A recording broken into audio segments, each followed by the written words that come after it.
This isn't Marianne. This is me, her older brother.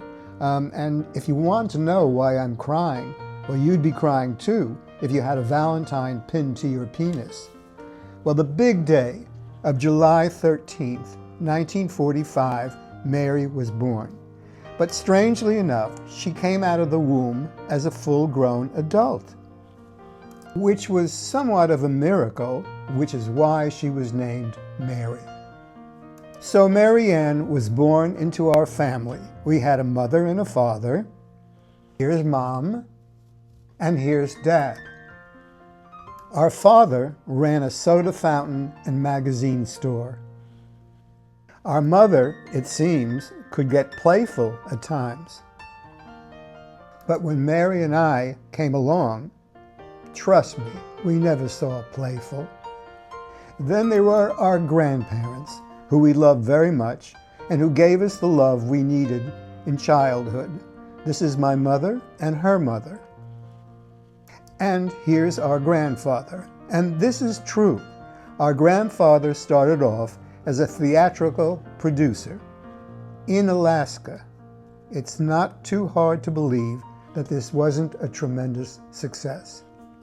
To make up for it, our grandfather decided to go to school and get his degree. Interestingly enough, our mother and father were never apart from each other for one night. They were very much in love. But growing up was a difficult time for Mary. Our mother was extremely controlling and drove Mary crazy about how she should wear her hair and dress and things that seemed to contain the phrase, "What will the neighbors think?" So Mary spent part of her time doing what my mother wanted, like going to school or wearing a headband. Dressing appropriately for our mother, it seems, had advantages, and it seems the neighbors were always happy. But deep down, Marianne was a rebel, like the time she posed for Playboy, or her Charo period. She was even heard to say, "Gucci, Gucci." Marianne had some problems with food, but she started off not being very picky. And we had a nice family and wonderful grandparents.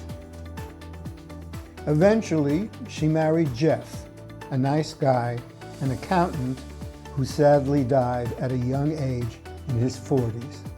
But the good part was that they had 2 babies. They named them John and Danny. And they later on visited me in California and drove me crazy singing the Mickey Mouse theme.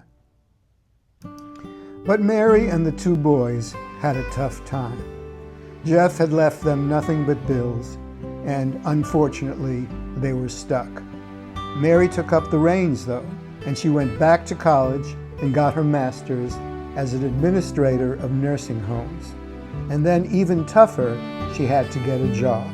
She drove all over the South to find a job.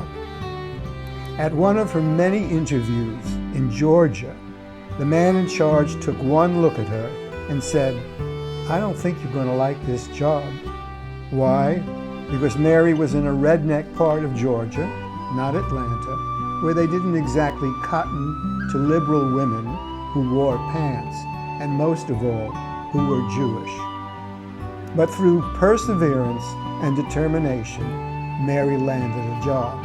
Actually, she worked at several nursing homes as administrator, the last one being in Queens, where she didn't exactly get along with the rabbi, who was offended by an intelligent woman with opinions and who was not afraid of standing up to him. Oh, and she also wore pants. Well, her 2 young boys grew up, and what do? They met women and they got married. Mary was so proud that her breasts grew bigger. I almost got married at the same time, but I didn't disclose to whom it was. And those married people, well, they had children. So Mary went on to marry Barry, who was very generous. he invited the two families to vacation together in Cabo San Lucas to get to know each other. We all had a wonderful time, and Barry has always been generous, especially in helping me with anything technical. As time went on, Mary became even more involved in politics. If you can believe this, she became extremely opinionated, and in the many social areas she supported, to indicate her support for black women, she became a black woman. And then, in her support of blue-collar workers, she became a telephone operator.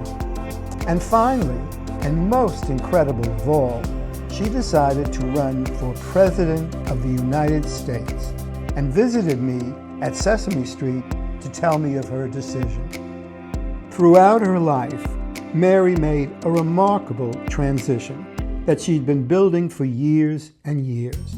And Mary with a Y, Mary with an I, Marianne Solomon, Marianne Solomon Segal, Marianne Segal Seibel, and Marianne became financially independent.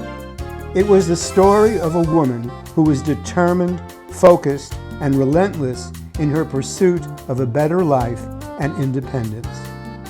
Whether it was a trip to Israel for a bat mitzvah or a trip to Paris, Marianne shared her success with her children, her grandchildren, her husband Barry, her brother Michael, and the rest of her family.